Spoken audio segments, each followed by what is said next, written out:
बाल बहाली हुई है सर। ये क्रेडिट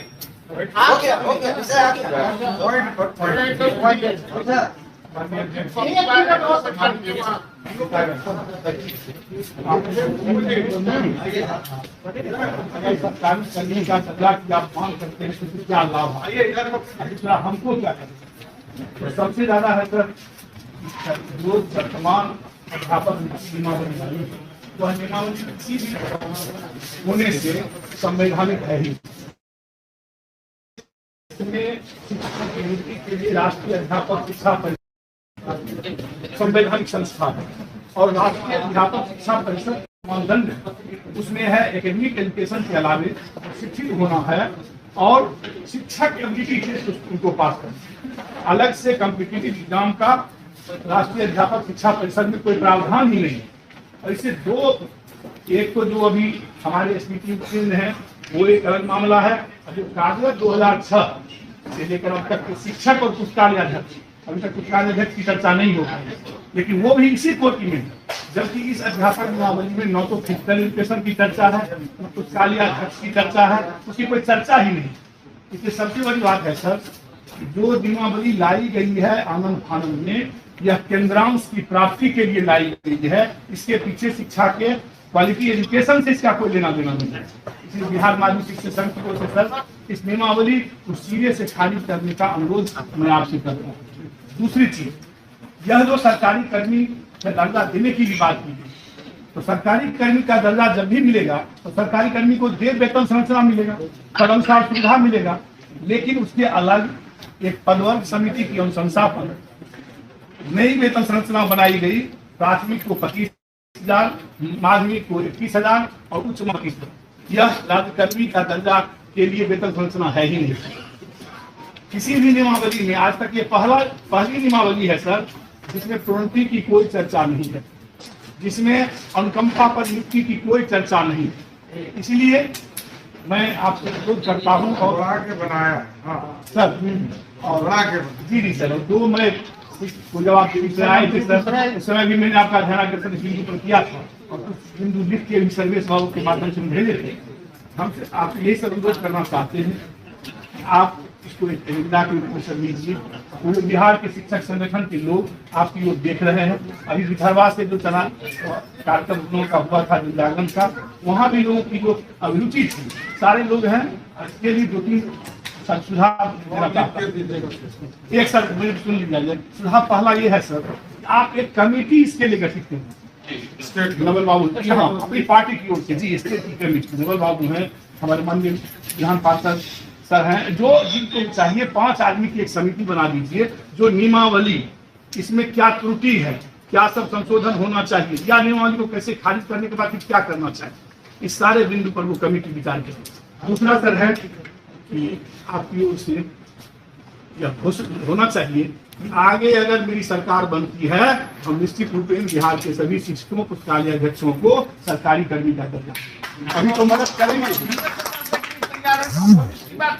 सर, यही हम चाह रहे हैं सर। जब हम अगर हम चाहते हैं कि हमारा एकदम स्पष्ट है कि हम देंगे। हम लोग के साथ आप क्या कीजिएगा, आपको स्पेयर है।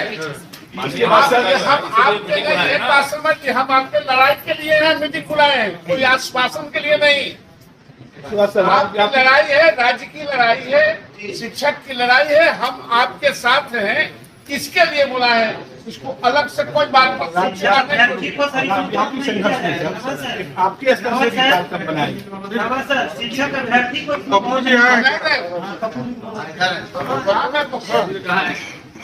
पीछे है सर, कैसे भी करके सर इस नियमावली खारिज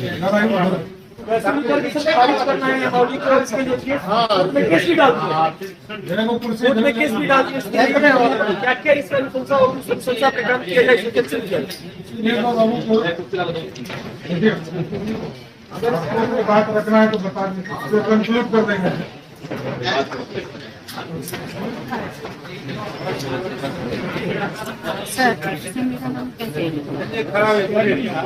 बना हुआ है, बाद में फिर होगा।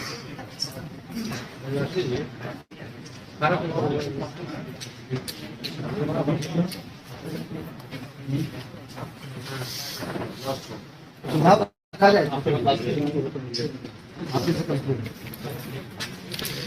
की बैठक में जनता कर रहे प्रदेश अध्यक्ष चौधरी जी उपस्थित है, तमाम शिक्षक नेता है, मैं तमाम साथियों को बिहार राज्य प्रारंभिक शिक्षक संघ की ओर से हार्दिक अभिनंदन वाले। मैं सर्वप्रथम भाजपा के नेताओं को धन्यवाद देना चाहता हूँ कि आपने शिक्षक आंदोलन के दरमियान शिक्षकों की बात को मजबूती से रखने के लिए प्रतिपक्ष नेता के तौर पर प्रयास किया है, इसलिए मैं धन्यवाद देना चाहता हूँ। लेकिन जो वर्तमान स्थितियां हैं, क्योंकि भाजपा अगर शिक्षक की सवाल को उठा के बिहार में शिक्षक राजनीति को मजबूत करना चाहता है, तो मुझे लग रहा है कि शिक्षकों की तरफ से भी भाजपा के लिए कई सवाल है। क्योंकि विगत समय 2005 से आपने बिहार में सरकार में रहा है और तकरीबन मुझे लग रहा है कि 17 साल आप बिहार की सरकार में रहे हैं और शिक्षकों की जो हालात और दशा है उसका दोहन अगर शोषण हुआ है तो जिम्मेवारी आपकी उसमें बनती है, इसमें कोई संदेह नहीं।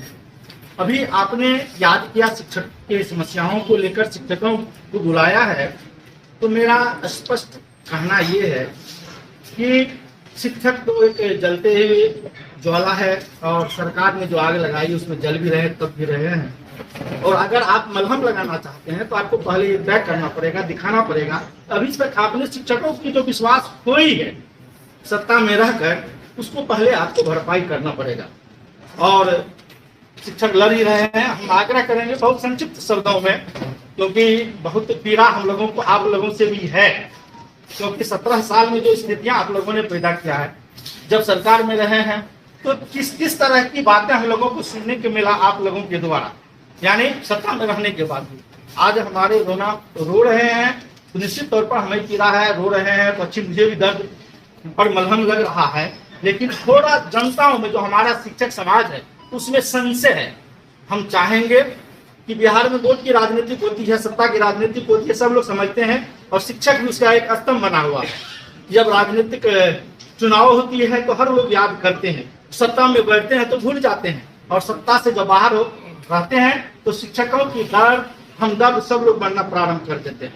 इसलिए हम आग्रह करेंगे कि विकट परिस्थिति बिहार में जो वर्तमान पंचायती राज और नगर निकाय के शिक्षकों के साथ है, इसमें कोई संदेह नहीं है।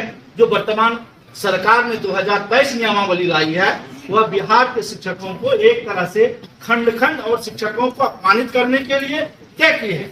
इसलिए हम आग्रह करेंगे कि आपको शिक्षकों की लड़ाई को अपने राजनीतिक दल की ओर से और विपक्ष के तौर पर मजबूती से लड़के दिखाना पड़ेगा, तब ही शिक्षक आप में विश्वास जताएगी और आपके साथ आपके निर्णयों सहभागिता सुनिश्चित करेंगी। हमारा यह विचार है और हमारी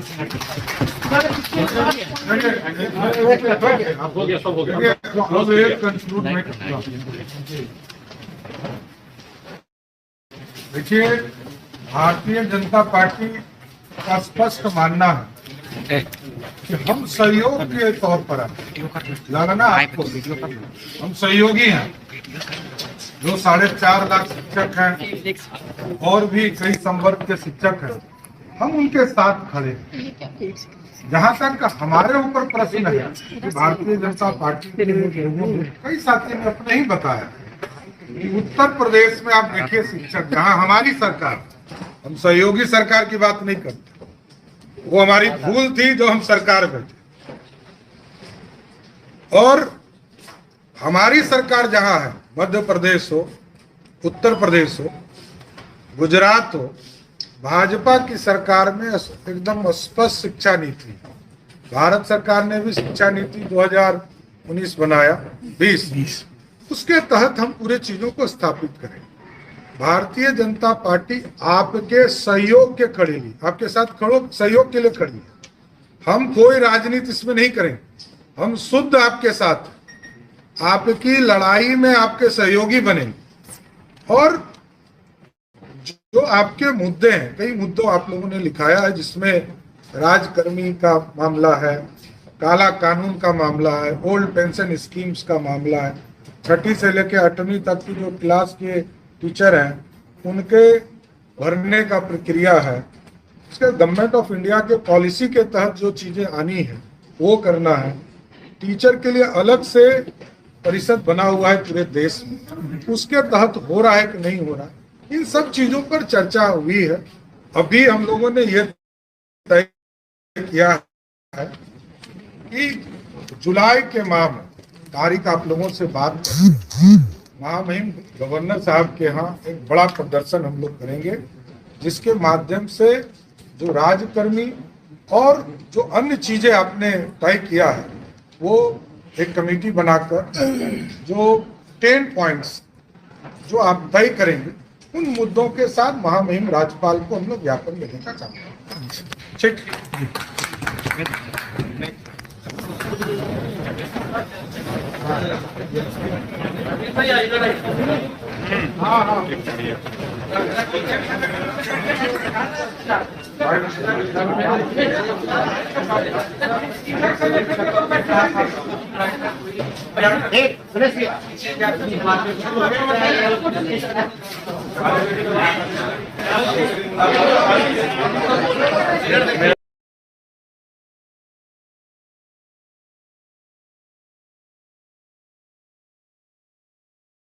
आप जुड़े हुए हैं जीएम एजुकेशन में।